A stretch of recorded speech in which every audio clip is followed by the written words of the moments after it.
Welcome back to the show, everybody. This is the Stretford Sessions, and this is your big match preview for Saturday, Man United versus Watford. Joining me on the show, our resident referee, Mark. How are we, Mark? How's it going, Niall? Thanks for having me on, man. We gave Dazzler the night off. Maybe he has the trots, does he, after all those jellies or something like that? I'm not too sure. Do. Or else he's out enjoying himself or something like that. But we gave him the night off anyway. A well-earned night off. Well earned, yeah. It's not often he doesn't rock up, so we give him the night off. Interesting game this for two different reasons. Obviously, Watford badly in need of the points, but United also badly in need of the points, especially on the back of that Arsenal result last night. Yeah, they managed to get 3 points out of the game. When it was at 1-1, I was thinking to myself, this work out great for us, but it puts a lot of pressure on us tomorrow with Arsenal winning, especially because if we only drew against Watford tomorrow, we'll only be 3 points ahead of them, and they have 3 games in hand. Now, I know we talked about our March and like we're playing the likes of City and yourselves and stuff like that, but Arsenal have a tough March as well. When you look at it, I think they play Leicester, they play yourselves, and they have a few tricky games as well. But I said it on the match up there a few weeks ago. Well, them games in hand are going to come in useful for them, and it's just up to ourselves to hopefully keep the pressure on and keep the points difference as wide as open as we can.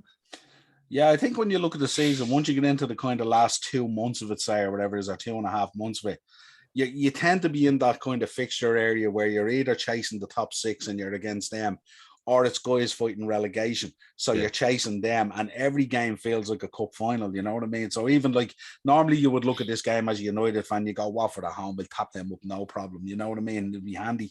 But the fact that they're fighting the battle to stay in the league, and the fact that you've come through 2 really tough games, plus all the other stuff that's going on in the background that could derail you and stuff like that, and all, it just means it's kind of like a level playing field somewhat. But the fact that you owe them from last time, because literally the last game where they smashed you at Vicarage Road, and it basically cost Ollie his job as well, you know what I mean? I know Liverpool beach as well and stuff like that, but really that Watford result was now coming back from that one, really. No, and especially I think the one moment that kind of stood in my head from that is, remember Fernandez was at the away fans that time saying it was the players' fault and not Solskjaer's fault. Yeah, he was behind Solskjaer going, it's not him, it's us. This kind of thing. Yeah. But isn't it amazing, like 10 months ago that he was doing it, and they still have played like a bunch of individuals for so long this season, you know, that sort of a way.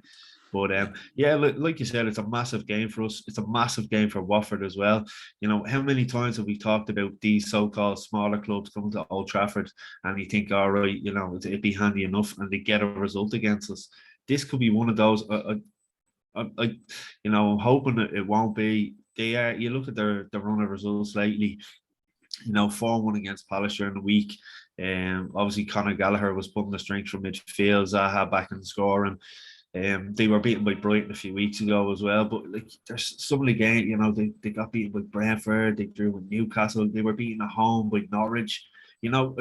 I think the last kind of proper result they got was against us, and it was at the end of November or something like that, you know. So and I feel sorry for Roy, because what is he, 74 now? You know, he's been thrown into this job. Obviously, Claudio Ranieri came in, and there was a big expectation about him, especially after his previous jobs. But you know, they have decent players. You look at Sarr, you look at Dennis up front, Hernandez. You know, obviously they have the experience of Craig Cartwright at the back and Foster in goal and stuff like that. So they do have quality, but I'm just hoping after us not playing well and getting a result against Atletico, and then the previous 2 wins in the league, I hope we can take that confidence into this game and hopefully we can get 3 points. Well, you've won every single game against Watford that you played against them in the Premier League at Old Trafford, and you've only ever conceded 2 goals. It's interesting, isn't it? I hate hearing stats like that, because you just know there could be an upset in the card. You know, you're thinking it's a very different Watford and a very, very different United. Exactly. But in fairness to them, I've watched some of the games. I seen them against Brighton there last week, and even though they didn't score, they always look like they could score. They have that little bit in them where you think they can get a goal from anywhere, and like I said, with the players I just mentioned, Dennis has been unbelievable form this season. Sarr, I think a lot of people would have had Sarr in their fantasy football team at some point this season as well. But it's whether we can weather a storm from Watford or not. We've seen it, like the first half against Atletico Madrid was absolutely schoolboy stuff, and then you seen it against Leeds the last week, in, like you and Dazza were saying, in very tough conditions, kind of like you'd see in the Phoenix Park of a Sunday afternoon, cold pitch, wind, and this, that, and the other. But we just managed to storm just about right against them. But hopefully we can do it again against Watford. But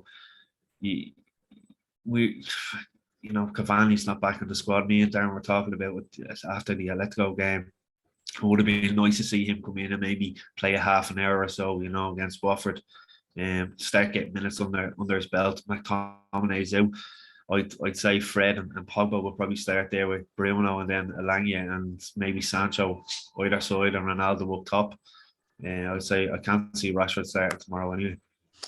Yeah, I'll get into the team now shortly, but McTominay's an interesting one, isn't it? Because he's that kind of tough kind of baller in there that you'd want for a Watford game, where you need to sometimes get stuck into the trenches on some of these tough games that try and see them out and stuff like that.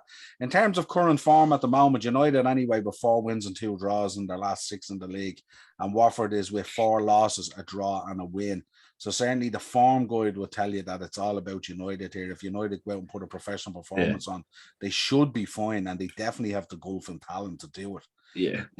Like I say, I hate reading those stats. We should be, but you just, in the back of your head, you always think maybe there might be something here. Like you was against Norwich last week. They started so brightly, you thought. And like I said, if Pukki had been in scoring mood, he could have been two down at half time, that sort of way. So you can never count your chickens too soon. Yeah, especially when they're fighting down the bottom. You always look at Burnley in the last 2 games who've been outstanding, you know what I mean? So once you're down there fighting, there's always that chance that you'll cause an upset.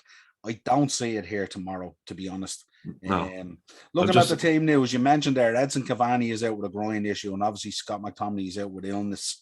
I had kind of alerted this because I thought when I seen his ankle, I thought his ankle would have kept him out, but he actually that's exactly what I thought as well when I seen the pictures. So as you said, Pogba and Fred in the midfield. I presume Dalot will return at right back, is it? I'd say so, and probably Tellez left full maybe. I watched the match back on Wednesday night. I watched it back yesterday, and Shaw just, I don't know what it is about him. Like, you look at Luke Shaw this time 12 months ago, he was in flying form. Everyone was saying Shaw, Berto Carlos and all this. Going forward, he couldn't do anything wrong. Defensively, he couldn't do anything wrong. And I looked at him when I watched the match back then again. He's just a completely different looking player altogether. He doesn't look confident. He got booked. He looks lethargic. He doesn't have the confidence he did a year ago. And he looks like a player that was playing under Jose Mourinho. I remember when him and Mourinho fell out and he was playing with the kind of head down all the time. That's the player he looks now, and hopefully that can change. So, but I think Tellez will definitely come in at left foot. Yeah, I said to Darren, I said it to you actually the other night in the match reaction. I said, for me, it's Alex Tellez all day. He would be my number one pick for left back spot at United at the moment. I think he's way more athletic, and I think he has a bit of nous about him. I think with Shaw's play, although he's very strong in possession and stuff like that, and at battling and stuff like that, but he's quite predictable. Where I think with Tellez, he's not as predictable. And I think Tellez's final ball into the box, I think, is much better than Shaw. And isn't it mad, Niall, if you had said that at September, Tellez and Dalot will be the natural kind of first choices, people would laugh in your face saying, well, Wan-Bissaka and Shaw. But the season that it's turned out to be, I don't think Wan-Bissaka has had the best season. We all know that he's not great going forward. Defensively, he loves a tackle, he loves a block and stuff like that. But that won't get you over the line of games, Yeah, I would see him potentially being a guy looking for a new club in the summer. I'd be surprised if he's still there next season. Could do. It just depends who's coming in as manager, whether they fancy him or not. That'd be the big question. whoever has taken the full-time role. Yeah, I think they'll see what we see, that he's a bit lopsided in his talent, let's say, and it's kind of, you're trying to counteract that as well in terms of your formation and the players that you play, and you can't be carrying lads and stuff like that. And it's well, you got to look at it like he wouldn't have been making so many runs forward when he was playing with Palace. They weren't as an attacking team as they are now under Vieira. So he's probably not used to that, and he probably doesn't have the confidence to go forward all the time, where he probably didn't see much over the halfway line when he was playing with Palace. So that could have a bit to do with it as well. Yeah. I presume Elanga comes in straight away and starts instead of Rashford, 100%. He has to. Obviously, Ralph likes him. They had a conversation in January. There was talks of him maybe going out on loan, but Ralph kind of took him into his office and said, "No, you're definitely going to get minutes under me." And I've seen him last season a lot on MUTV playing for the 23s. He is such a talent. He obviously played the last game against Wolves last season, scored from across from Juan Mata. So he is definitely one for the future, and he's a boy that's playing with confidence. If you're going to drop him, it's a big decision. His confidence is sky high now after scoring that equaliser on Wednesday night, Yeah, well, Ralph made the point as well where he came out and he turned around and he says, why doesn't everyone go out and play and just enjoy it the way Elanga's enjoying it? That kind of way, and just brush away that lack of confidence and that hassle. And that's the way it should be, Niall. And to be honest with you, I think if you look at Rashford, I was speaking to my dad yesterday on the phone and I said, I think Rashford should go back to the 23s for a while, fall in love with the game. There's less pressure on them. Just play football for this, the enjoyment of the game. You talk about players that get physical injuries and, to get back in, they start off playing for the 23s and the U team.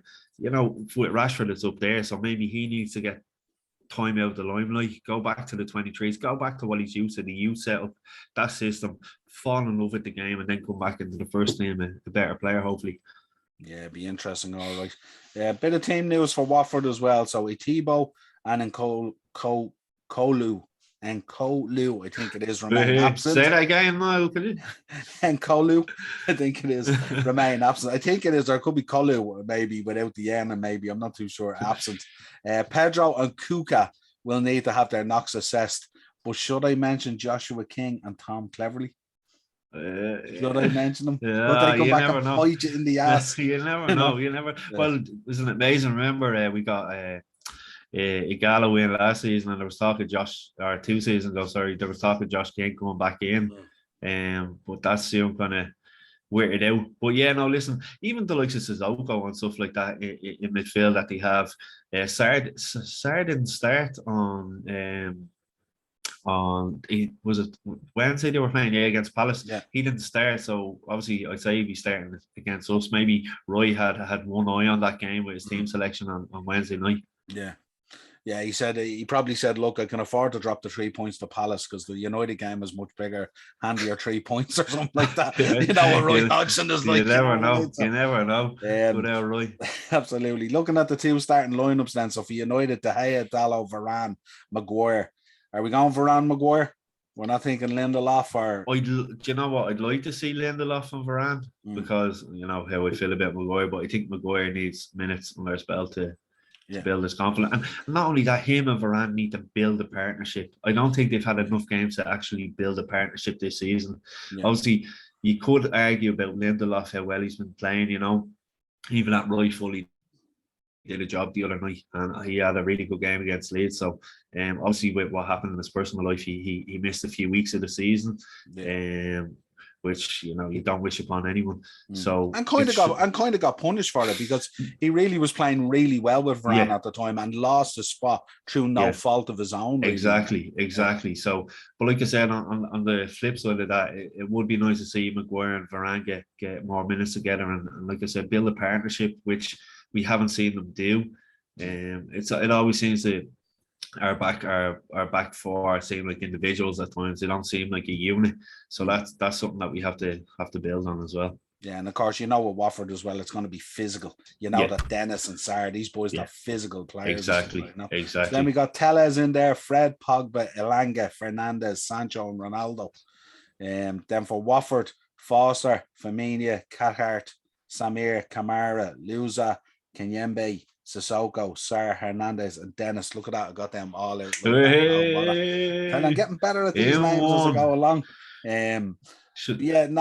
Nothing strange there. I mean, obviously Sarr and Dennis and Hernandez, Sissoko, we know about those guys, big physical guys and stuff like that and all, so it'll be an interesting one there without a shadow of a doubt. In terms of the betting, United are 1-3, the draw is 4-1, and Watford is 8-1. So very heavily in favour of Man United.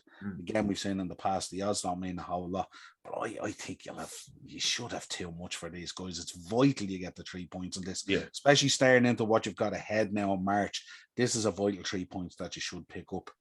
Big time. And like I said, we're Arsenal right on our tails as well. We need to start picking up points, because I think we play them on the 23rd of April, and that, looking at that now, that's going to be a massive game for the top 4 race. Yeah, it's also a long way away as well. There's a lot of football between. There is, and like I said, we have a tough March, but if you look at Arsenal's fixtures, they're just as tough. I think the only thing that goes in their favour is we're playing Atletico again, where they're not in Europe, so I don't know if that will sway things, but it will definitely give them a slight advantage going into the final run-in. Yeah, I might get on the blower to Ralph and say, listen, Ralph, you beat City and we'll beat Arsenal. All right, we'll look after you if you look after us. You have my back if I have yours. Yeah, it's all good. Give us a prediction. I am going for United 3-1. 3-1. I think that was Darren's one when we looked at the Premier preview as well. Yeah.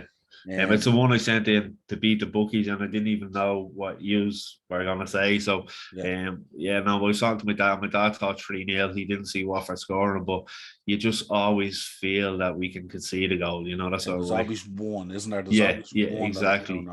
Exactly. I'm going to go United win, but I'm going to go a bit tighter. I'm going to go 2-1. 2-1, right? 2-1, because I just think there'll be a bit of a physical battle there. But I think in terms of the 2-1, I think you'll be 2-0 up, and they'll probably just make a consolation or something like that. Yeah. I don't think it'll be 1-1 or a tight game in terms of that. And I think 2-1 will probably flatter them. I think they'll create a lot of chances, but you've been quite blunt up front as well. Yeah. So I'm thinking it's going to be an interesting game, isn't it? Like, Premier Sports 3:00 kick-off tomorrow. And like I said, I like Roy Hodgson as a manager. I think he should have maybe just stayed retired, that sort of way. I think his swan song should have been at Palace that last game of the season, seeing him going around the pitch and stuff. But his swan song should have been the season before he joined us. That's all I'm saying. That's all. Well, listen, if he had done that, you wouldn't have got Konchesky, would you? Yeah, true. The way there's some guys that sometimes rock up and they roll a coin inside the Shankly gates and they follow the coin in, and someone seems to offer them a job. That's what happens there. It's just not right. But as you said, I mean, every game, it's turning out to be a fantastic season, isn't it? Because we've got a title race on our hands now. We've got a massive top 4 race as well. Any from 4 or 5 teams maybe, and then we've got a great relegation battle down the bottom. Any 3 from maybe 6 or 7. So it's shaping up to be a great end to the season. No, it is absolutely. And I with the title race, probably 2-3 weeks ago, we wouldn't have thought that. And now look what's happened now. So, and down the bottom, you look at it like Burnley and stuff have games in hand over Watford. Norwich are obviously down there. Newcastle, Everton could be Brentford there as Leeds, well. Leeds, Everton, Brentford. I think it's up as far as Brentford. I think Palace will be okay. I think Palace have that kind of gap there. There's about 3 or 4 points between them and Brentford, I think, or something like that. But I think everyone from Brentford down, I think anything could happen. And Niall, you look at it this weekend, if results went the way they do, and then Everton got beaten by City, they could be in the relegation zone by Monday night, Yeah, I'm hoping Agent Lampard can do the business for us. I wouldn't be throwing any money on it now, but I can. Maybe the boys at Everton maybe can give Man City a few kicks and a few knocks, maybe, and drag them down into that dirty game and Goodison, hopefully even squeeze out a draw. Listen, stranger things have happened. But it's great. It's great for in the end of the season, especially for probably Sky Sports are loving it, rubbing their hands together. Thinking we can pick and choose any fixture we want now at this stage, top to bottom, and it's going to be a great game. But for me, like I said, with if we beat Atletico, we'll have more games on our hand then, which is obviously a good thing. But on the flip side of that, the teams around you are playing less, so they've more time to recover, and it gives them that slight advantage going into the final few months of the season. But see, the thing about it is you don't have to worry about top four if you win the Champions League. It's all good. You're right. Well, listen, I think it was Luke Shaw came out with a statement saying that we could do it this season, and everyone thought he was on the rules. But listen, it's our only hope. It's our only hope of a trophy this season. So that's why. That's one of the reasons why Alex Telles is beginning to be a starter. From silly talk like that. Yeah. No, but listen, as a United fan, I have the trophy upstairs ready to go, hopefully with the ribbons on it. There has to be a lick of confidence sometimes where there's no confidence, you know. Listen, That's we didn't have you on for the preview or the beat the bookie. You obviously sent in your bets and all. Give me a prediction for the Carabao Cup final. I know you don't have a card in the game, but give us a prediction. Yeah, listen, for you, you know, you can probably. You probably don't have any injury worries. You could play whoever you wanted. Obviously, it's good to see your new signing. And Diaz playing last week against Large, and he scored that goal. Obviously, he's absolutely thumped Leeds during the week. But then you look at Chelsea. It depends what Chelsea team turns up on the day. You know, Lukaku. Obviously, Ziyech has come into a bit of form as of late. I actually could see this going all the way to penalties, if I'm being completely honest with you, you know. Obviously, as a neutral, you'd like to see an open game, and I think that's what we'll get. I can't see it being a cagey affair by any stretch of the imagination. Does Lukaku start? I wouldn't start him. Like you look at it and probably think Werner would probably give you more than Lukaku, you know. But then again, if you want a bit of physicality against Van Dijk, you'd have to go with Lukaku. I don't think Werner would be able for that physicality if it was Matip playing against Matip and Van Dijk, you know, that sort of way. So, like I said, if you did start Lukaku, it would be a bit of a risk, but it just depends what Chelsea team turn up. Obviously, they're missing my man Mason Mount as well, so I think he's okay. I think he might be okay. Is he going to be back? Yeah, he was on the bench. He was on the bench, wasn't he, for the match against Lille? They didn't use him, but he was on the bench. Yeah, like, and I think from looking at the pictures today as well, I think Ziyech is training and Kovacic is training. So it looks like they don't have any. I mean, obviously, I don't know what the story is with Reece James. I know he's been around the squad, but I don't know whether he's training or not. And we know Chilwell obviously is in. Yeah. No, I like Ziyech. I think when he came in, he was unlucky with injuries and stuff like that. And I think it's only over the last 2 months you're starting to see his confidence being built up, you know, and they're playing a certain way. But you look at the rest of us, but they have the likes of Pulisic there and stuff like that, you know. And but I think I'm gonna go 1-1. And I think it will go to extra time and penalties. Okay. And just being a goalkeeper as well, Kepa or Mendy? Kepa has been He's been the Carabao. Yeah. So I'd keep Kepa, you know. With him. Like what we're doing with Kelleher. Yeah, exactly. I think it'd be pretty cruel if you played him all the way up there and then you dropped him for the final, you know. Although I didn't like what he did in the final that time. Remember, Sarri was in charge. But I think he's redeemed himself somewhat, so I definitely start him.